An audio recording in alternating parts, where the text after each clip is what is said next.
In this lesson, I want to talk about skin correction. Now, we know that we start out our lessons as we always do, but I'm going to do things a little bit differently this time. We're going to add our lookup table inside of the timeline view in the color module. So let's add a new corrector node. Now, the reason that I'm doing this is because this is also a common technique that some colorists will use when they're adding the LUT to their, in this case, timeline. So let's right click, let's navigate down to our RE log C to Rec 709. We're now going to switch back over to our clip view, and I'm just going to add another node to get us rolling. Now, as we always want to do, we want to get a little bit of separation before we get in and to do the change that we're going to do.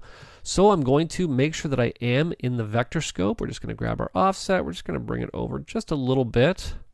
Now, as we know from following along with this course, color separation is important. And in this case, these imperfections will be more visible because of better color separation. It can be hard to see on unbalanced images. All right, so let's add a second node to get us rolling here. Now, very often you're going to see skin with inconsistent color, patches, and blobs due to skin differences and lighting. Now, if we take a look at our male talent's skin, you can see a little bit yellowish, pinkish, pretty much on all the skin, most visible on the top of his head.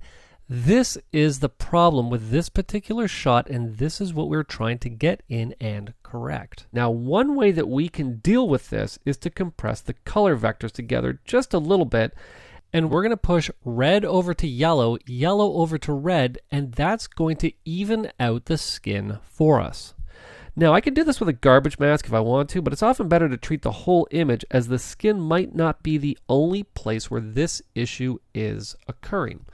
So what we're going to do to get us rolling with our second node here is we're going to get in and utilize our hue versus hue curves window. All right, I'm going to navigate right up and I'm going to click right about there to add the point that we're going to adjust. I'm just going to push it over a little bit towards yellow here, just a little bit more. And as we start to drag it south, we're only making a very minor change here, but as we've talked about in the past, sometimes what we need to do is to take things to the extreme and then dial it back.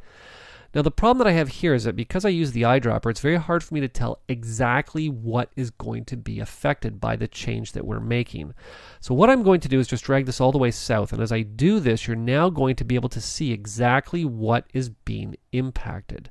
So we can now decide if we want to widen the area so that we affect more of sort of the red, orange, and even yellow, or even dial it back. Now, for the purposes of what we're doing, I'm just going to leave it where it was right there. We're just going to do, again, a very minor adjustment here, somewhere around, I don't know, -15.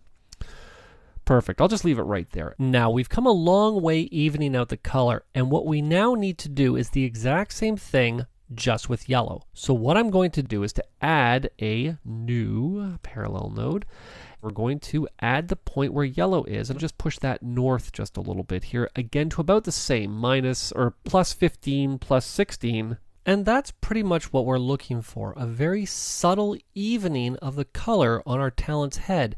And keep in mind, I took a lot of things to the extreme in this lesson, but you're going to want to dial it in ever so slightly, just that the change is noticeable to you after the fact.